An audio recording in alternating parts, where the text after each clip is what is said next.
नमस्कार, मेरा नाम है डॉक्टर पुरु धवन और आज की इस वीडियो में हम बात करने वाले हैं उन लोगों के बारे में जिनके पास किडनी सिर्फ एक होती है। बहुत सारे पेशेंट आते हैं जिनकी किडनी खराब हो रही होती है, क्रिएटिनिन लेवल बढ़ रहा होता है, पर उनमें एक समस्या और होती है, वो होती है कि उनके पास एक ही फंक्शनल सिंगल किडनी होती है।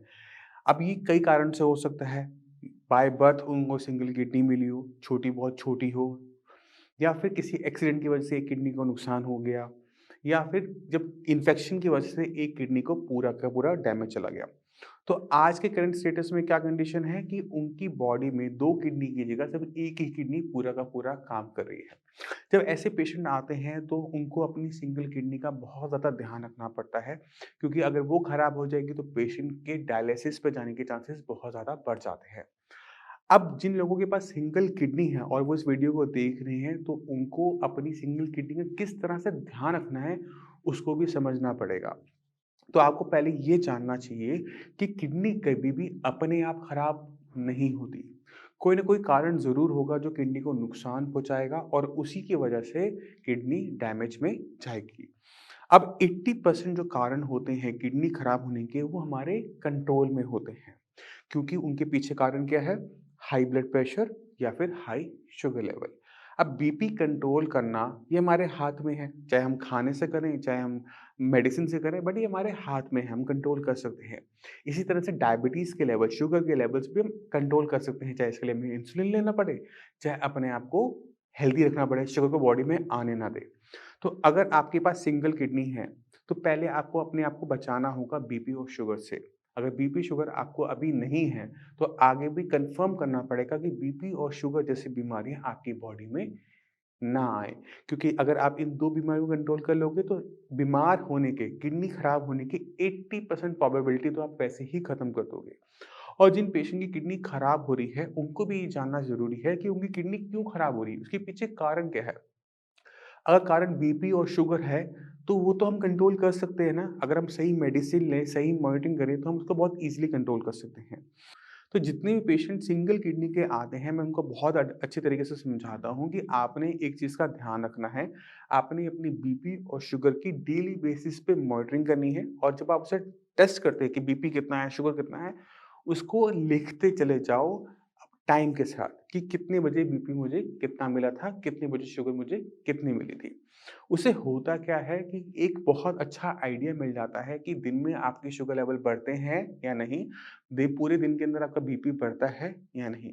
अगर आप मेडिसिन ले रहे हैं बीपी शुगर की, तो आपने ध्यान क्या देना है कि आपने बीपी को हमेशा मेडिसिन लेने से पहले चेक करना है। अगर मेडिसिन लेने से पहले बीपी आपका कंट्रोल में है, यानी आपकी मेडिसिन काम कर रही है चौबीसों घंटे। और अगर आप अपनी फास्टिंग, बीपी और रैंडम शुगर टेस्ट करते हैं, दिन में 2-3 बार चेक कर रहे हैं और लिख रहे हैं और देख रहे हैं कि वो 180 से नीचे बनी हुई है, इसका मतलब ये है कि आपकी शुगर आपकी किडनी को नुकसान नहीं पहुँचा पाएगी। अगर इसमें हमें देखने को मिलता है कि बीपी बढ़ा हुआ है, शुगर बढ़ा हुआ है, तो उस हिसाब से हमें मेडिसिन को चेंज करने का मौका मिल जाता है। और यही आपकी किडनी को बचाने में सबसे ज़्यादा काम करने वाली चीज़ है। क्योंकि जब भी कोई सिंगल किडनी वाला पेशेंट होता है, मान लो उसका क्रिएटिनिन लेवल हाई बना हुआ है, तो वहाँ पर क्रिएटिनिन को डाउन करना मुश्किल होता है। कारण बहुत सिंपल सा है। जब आपकी किडनी 2 थी, तो उसकी काम करने की क्षमता पहले से ज़्यादा थी। उसके पास ज़्यादा रिसोर्सेज़ थे। अब जब सिंगल किडनी होती है, तो किडनी ऑटोमैटिक तरीके से हाइपर फंक्शनिंग कर रही होती है, क्योंकि अब सारा का सारा बॉडी का लोड एक सिंगल किडनी ले रही है। इसे समझना मुश्किल नहीं है कि उसने अपने आप को ही बदल लिया। इसी वजह से जितनी भी सिंगल किडनी के पेशेंट होते हैं, उनका किडनी का साइज़ नॉर्मल इंसानों से बड़ा होता है। तो हमने क्या करना है, उस पे लोड नहीं डालना है। हमने खाने-पीने में ऐसे बदलाव करने हैं कि हमारी किडनी पे किसी भी टाइप का इम्पैक्ट ना पड़े। जितने भी सिंगल किडनी के पेशेंट हैं, मैं उनको एडवाइस करता हूँ कि जो भी चीज़ आपकी किडनी को नुकसान पहुँचा सकती है, उसको अपने डाइट से बाहर निकाल दो। अब कौन-सी चीज़ें हमारी किडनी को नुकसान पहुँचा सकती हैं लॉन्ग रन के अंदर, उसको जान लेना ज़रूरी हो जाता है। अगर आप अभी हेल्दी हैं, बीपी शुगर नहीं है, तो पहली चीज़ आपने जो अपने खाने से निकालनी है, वो है आर्टिफ़िशियल कलर्स, फ्लेवर्स। दूसरी चीज़ जो आपने निकालनी है, वो है unnecessary medicine, specially pain killers और आपके एंटीबायोटिक्स। जितना आप अपने आप को इन 2 चीज़ों से दूर रखते हो और बीपी शुगर से दूर रखते हो, उतना ही आप किडनी फेलियर की दिक्कत से दूर हो जाते हो। और जिन लोगों की किडनी सिंगल किडनी वो भी खराब होने लग गई है, तो उनको ध्यान क्या रखना है कि क्रिएटिनिन को डाउन करना आपके केस में इतना आसान नहीं होता जितना औरों के कंपैरेटिव में होता है। किडनी की फंक्शनिंग ऑलरेडी बहुत ज़्यादा हाई है, उसे हम और अगर हाई बढ़ाते हैं तो बहुत दिक्कत होती है। तो हमारे पास एक रास्ता बचता है, वो है डाइट का, कि हम खाने-पीने से अपनी बॉडी के अंदर जो वेस्ट मटीरियल जा रहा है, जो किडनी पे लोड जा रहा है, उसे कंट्रोल कर लें। और खाने-पीने में क्या खाना है, किन चीज़ों का ध्यान रखना है, इस पे मैं पहले बहुत सारी वीडियो बना चुका हूँ। तो आपको मैं इस वीडियो के एंड में जिसको जाकर आप समझ जाएँगे कि अगर आप किडनी फ़ेल हो रही है, तो क्या चीज़ खानी है और क्या चीज़ नहीं खानी। अब फिर भी आपके माइंड में बहुत सारे डाउट, क्वेश्चन ज़रूर आ रहे होंगे, आप पूछना चाहते होंगे। मैं चाहता हूँ कि आप मेरे से पूछें, तो आप नीचे कमेंट सेक्शन में उन जितने भी क्वेश्चन्स हैं, उनको आप लिखें। जब मेरी टीम उसको देखेगी, समझेगी, तो उस पे हम आगे भी इस टॉपिक पे वीडियोज़ को बनाते रहेंगे, जिससे आपकी जो दिक्कतें हैं, वो थोड़ी-सी कम हो जाए।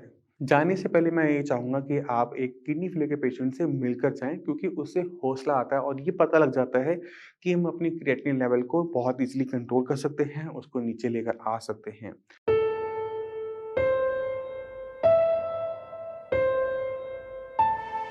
मेरा नाम है राजेश मित्तल.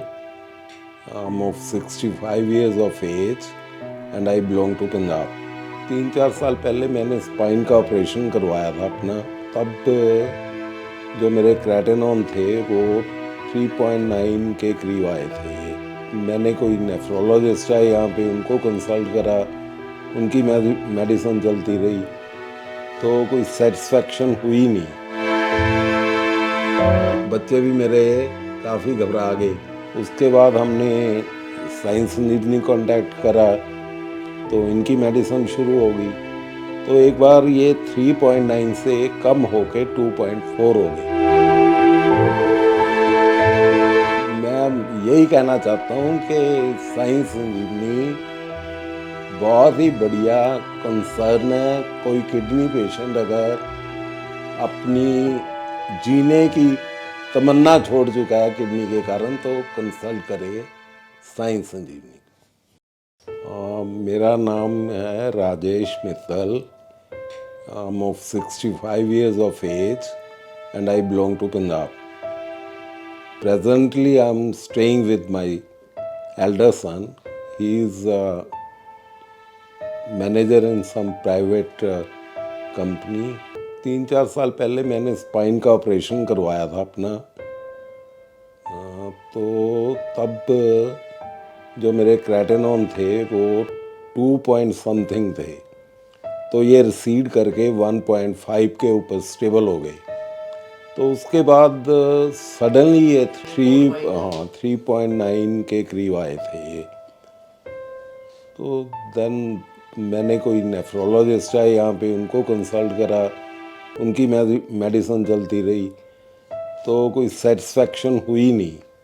ये मेरा बेटा गौरव, जिसके पास मैं रह रहा हूँ, बड़ा बेटा मेरा, इसने सर्च वगैरह करा था कुछ तो यूट्यूब पे.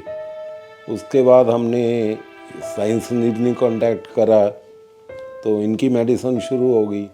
तो एक बार ये 3.9 से कम होके 2.4 हो गए.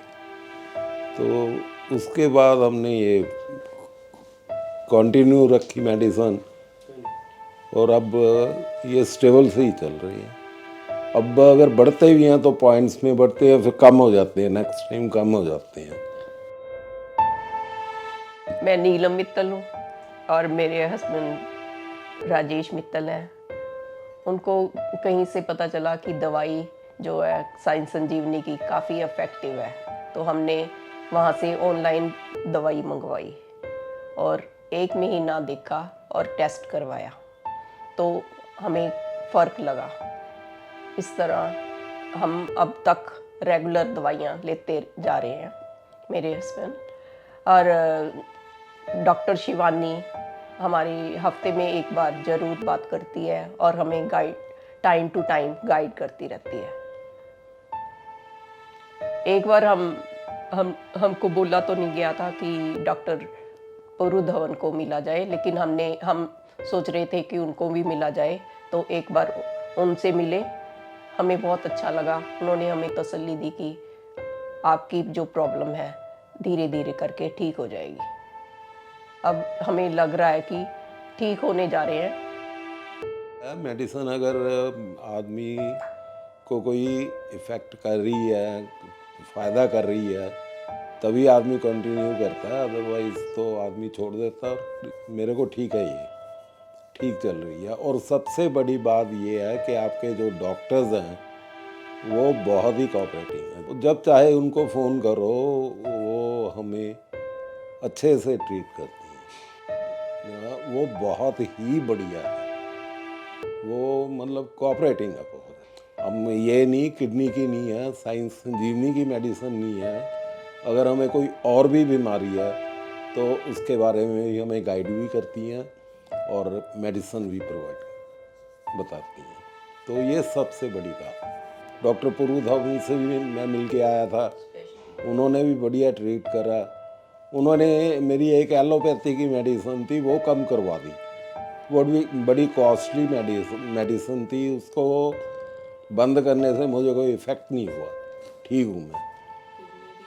वो किडनी की स्पेशल थी, वो कहते हैं इसको लेने की कोई ज़रूरत नहीं, वो बंद करवा दी उन्होंने। तो ये बेनिफिट है। आप ये बात सोचो कि एक आदमी रेगुलर मेडिसिन ले रहा है, अगर फ़ायदा हो रहा तो ले रहा ना।